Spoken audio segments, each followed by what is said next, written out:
Pengaruh antimikroba perak terhadap pertumbuhan mikroba.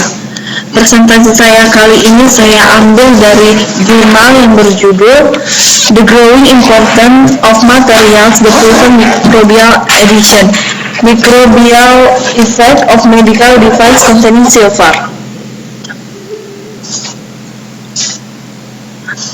Logam perak sebagai agen antimikroba. Seperti yang kita tahu, logam perak sudah sejak lama diketahui memiliki aktivitas antimikroba. Logam perak memiliki keuntungan karena bersifat toksik bagi mikroba. Jadi semakin resistennya beberapa mikroba patogen terhadap antibiotik, pengguna perak sebagai antimikroba semakin banyak diteliti. Dengan bentuk ionnya, perak merupakan agen antimikroba yang kuat. Antimikroba perak ini dapat dijadikan berupa partikel kecil. Dengan nanoteknologi dapat membuat partikel perak menjadi ukuran yang nano sehingga dapat disebut menjadi nanopartikel. Antimikroba perak dapat membunuh semua mikroba, baik mikroba gram negatif, gram positif, ataupun jamur dan protozoa.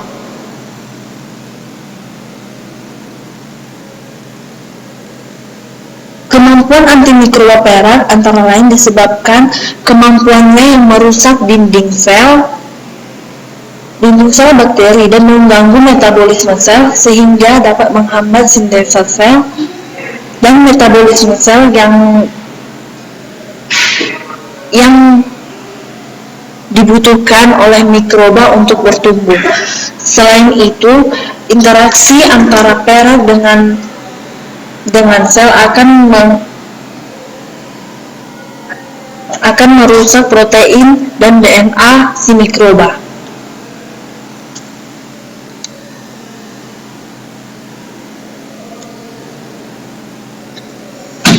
Selanjutnya, perak yang biasanya digunakan untuk dijadikan sebagai antimikroba adalah perak zeolit. Perak zeolit ini adalah perak yang memiliki pori-pori dan berbentuk kristal, yang bahannya terhidrasi dari natrium aluminosilikat dan dapat mengikat ion Ca.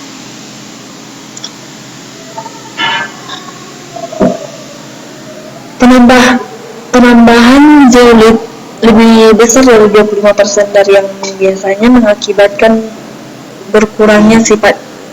mengurangi sifatnya untuk menghambat suatu mikroba. Penambahan 25% menghasilkan dampak yang kurang signifikan pada sifat mekanik dari aktivitas mikroba yang potensial. Menurut para ahli seperti Casemiro dan rekannya, penambahan 25%, 5%, 7,5%, dan 10% perasen zeolit pada suatu gigi tiruan yang berbahan dasar resin mengakibatkan antimikrobanya aktif untuk melawan bakteri di mulut dan C. albicans dan Streptococcus mutan. Menurut para ahli lainnya, seperti Kawahara dan rekannya menyarankan bahwa perak zeolit dapat bermanfaat untuk menghambat pertumbuhan bakteri dalam mulut dalam kondisi anaerobik.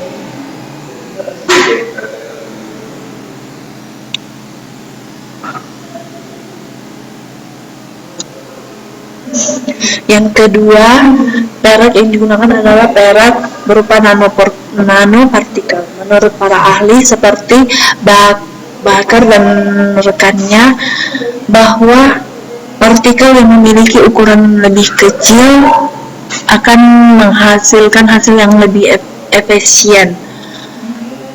Selanjutnya ditambah lagi dengan pendapat para ahli, yaitu Panasek dan rekannya, bahwa partikel yang lebih kecil dan luas permukaan yang lebih besar untuk berinteraksi dengan sel akan memberikan efek bakteriosida. Selanjutnya Paul dan rekannya menyatakan bahwa nanopartikel yang dihasilkan bertindak lebih biokidal untuk melawan bakteri Escherichia coli. Perak nanopartikel ini mampu melawan ataupun membunuh mikroba yang bersifat patogen. Semakin kecil ukurannya, maka akan semakin besar efek antimikrobanya. Tetapi ini tidak berlaku untuk semua partikel.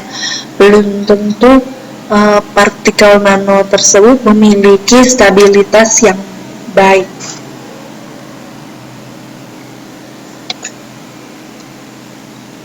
Sintesis partikel nano. Berikut adalah gambar bagaimana kita dapat mensintesiskan partikel nano. Pertama, bahan yang akan kita gunakan itu adalah AgNO3, sitrat, dan sedikit air. Pertama,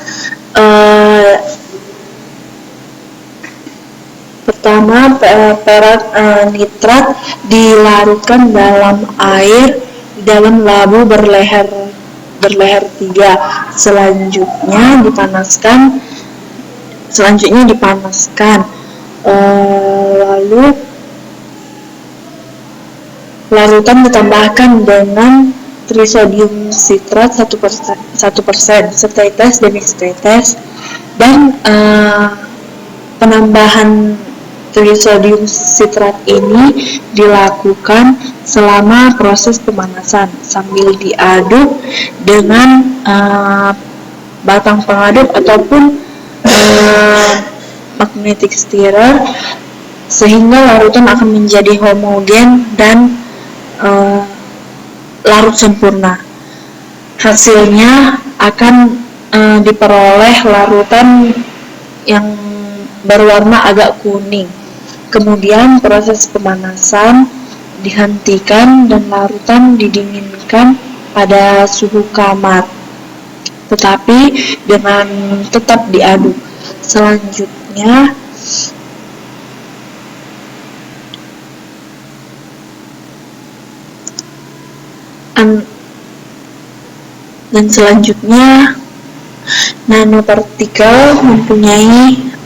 nanopartikel yang telah dibuat itu mempunyai daya toksik yang tinggi terhadap mikroorganisme karena memiliki partikel perak tersebut. AgNO3 dapat mengurangi pertumbuhan bakteri Escherichia coli dan dapat juga mengurangi atau menghambat pertumbuhan Staphylococcus aureus sekitar 48 jam. Perak nanofibri memiliki tingkat pembunuhan yang lebih cepat dari perak sulfa diazine dan AgNO3.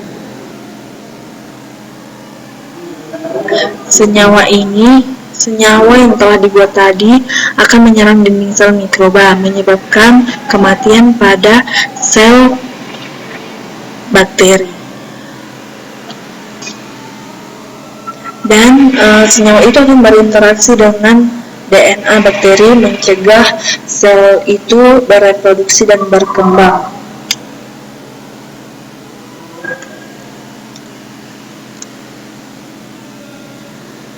Berikut adalah faktor-faktor yang dapat mengganggu aktivitas antimikroba, yaitu yang pertama itu dikarenakan pembentukan partikel nano dalam perumusan akrilik. Kemudian nanopartikel dilindungi oleh polimer yang lebih penting daripada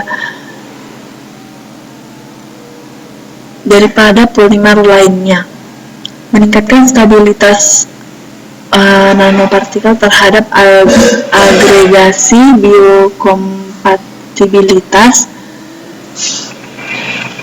meningkatkan kestabilan mereka terhadap agregasi dan biokompatibilitas.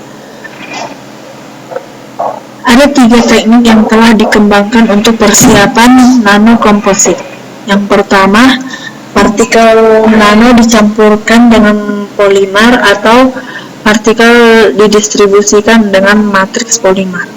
Yang kedua, partikel nano yang dihasilkan selama teknik polimerasi yang membutuhkan penggunaan elektronik polimer yang aktif yang mampu mengurangi perak garam dan dalam partikel nano.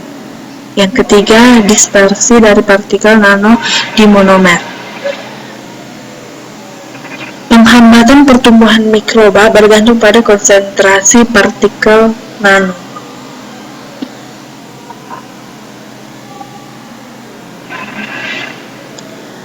Modifikasi permukaan menggabungkan partikel nano ini akan efektif untuk mengurangi bakteri seperti bakteri yang ada pada peralatan medis. Contohnya polyvinylchlorida atau PVC digunakan dalam endotrakea ketika kimiawi diubah menggunakan NaOH dan AgNO3 akan menghambat bakteri adisi seperti P. aeruginosa dan efisien mencegah koloni itu tumbuh kembali selama 27 jam.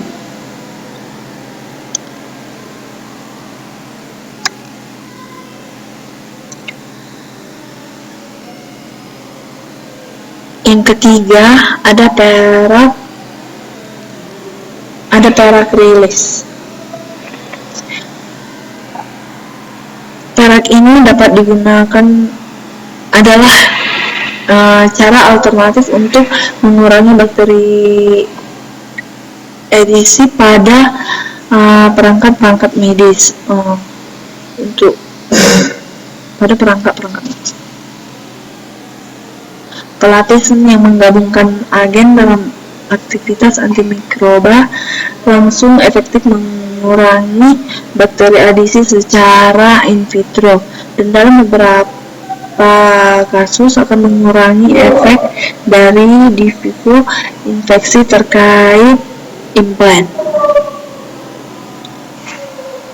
Sifat antimikroba dari perak yang berkaitan dengan besar bentuk tidak selalu hadir di permukaan dilapisi dengan logam perak.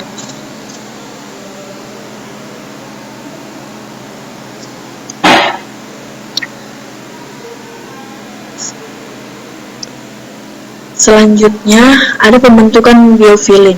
Biofilm didefinisikan sebagai komunitas bakteri yang menjelajahi permukaan yang lingkungannya berair. Pembentukan biofilm terjadi sebagai hasil dari urutan permukaan mikroba yang proliferasi sel dan matriks produksi dan pelepasannya.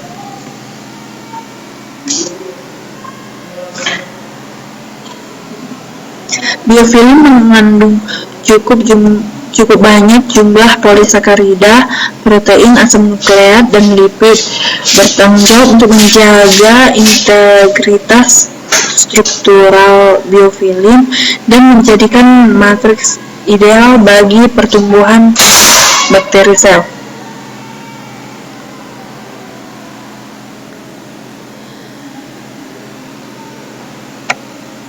Adisi mikroorganisme kemudian terjadi di permukaan dan kemudian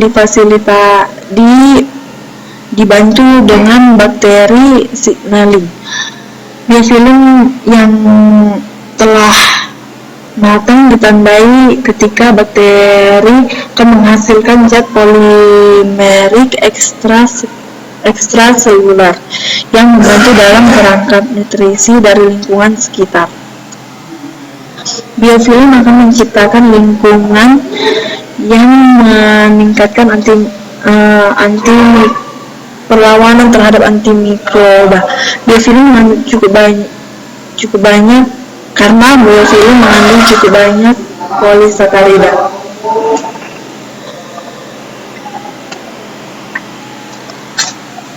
Pembentukan biofilm juga penting dalam pengembangan gigi tiruan yang mempengaruhi kalsium.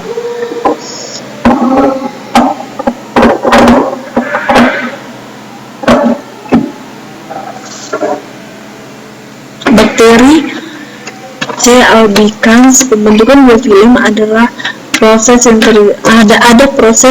ada tiga proses yang terjadi, yaitu fase awal yang ditandai oleh adisi dari blastospor ke permukaan. Yang kedua, fase penengah di mana sel fagi berkembang biak untuk menutupi daerah permukaan yang besar dan mulai memproduksi polimer ekstraseluler. Yang ketiga, fase pematangan. Biofilm albicans adalah matriks tertanam dan diatur ke dalam sel ragi yang menempel pada permukaan dengan hide di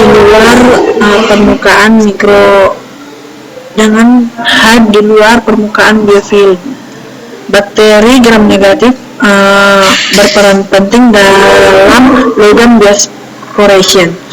Afinitas mengikat tergantung pada ukuran kation atau rasio bakteri polisakarida, pH, dan keadaan fisik biofilm.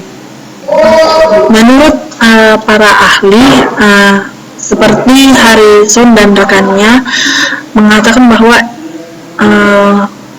ia memeriksa bagaimana logam dapat mempengaruhi seluler diferensiasi dalam C. albicans dan biofilm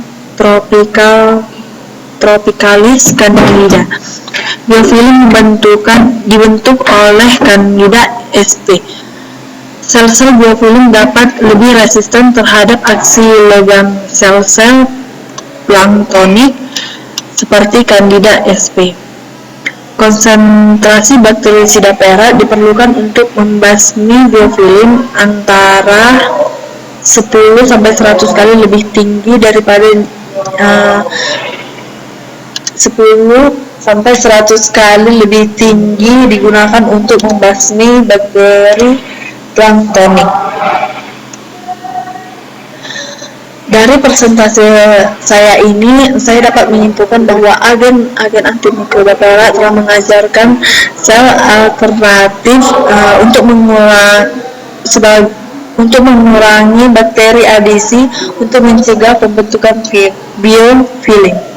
Perak lulus tergantung pada sifat dan konsentrasi perak antimikroba serta matriks polimernya.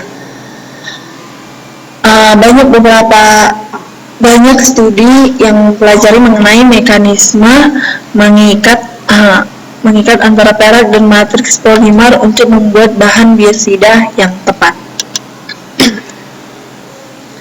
Demikianlah presentasi saya ini. Semoga presentasi saya ini dapat memberikan sedikit pengetahuan bagi Anda sekalian, dan saya mohon maaf jika ada perkataan ataupun pengetahuan yang memang tidak sesuai dengan yang sesungguhnya. Saya ucapkan terima kasih.